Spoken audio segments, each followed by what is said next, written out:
Et puis on parlait des personnalités autour de lui tout à l'heure. Eh bien l'élection de Nicolas Sarkozy aura certainement une conséquence sur l'exil de Johnny Hallyday, dont on a beaucoup parlé. Johnny Hallyday qui était à ses côtés dimanche soir. Son épouse Laetitia a annoncé ce matin sur RTL qu'il reviendrait certainement s'installer en France. Explication Martin Gouès, Daniel Lévy. De retour d'exil fiscal.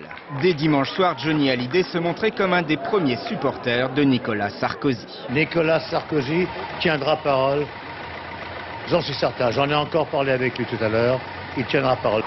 Il y a 5 mois, la famille Hallyday décidait de quitter la France, direction la Suisse. Le motif, le chanteur verse trop d'argent à l'État. Aujourd'hui, Laetitia Hallyday annonce leur retour. On va certainement revenir en France, parce qu'aujourd'hui, la fiscalité en France est inacceptable.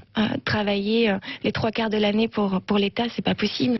Ce qu'on vous a fait perdre de plus précieux, cher Johnny. Ce qui va changer, c'est le bouclier fiscal, c'est-à-dire le montant maximum de l'impôt versé à l'État.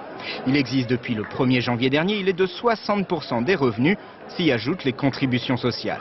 Nicolas Sarkozy veut un bouclier fiscal à 50%, tout compris, c'est-à-dire qu'on ne paiera pas en impôts directs, CSG et CRDS inclus, plus de la moitié de ce que l'on gagne, un seuil psychologique. La politique de M. Sarkozy qui est de dire, même si vous gagnez très bien votre vie, on ne prendra pas plus de 50% de ce que vous gagnez, et qui est de consentir à donner l'autre moitié, je pense que psychologiquement, c'est rassurant et que ça conforte un petit peu dans l'activité professionnelle qu'on est amené à développer tous les jours.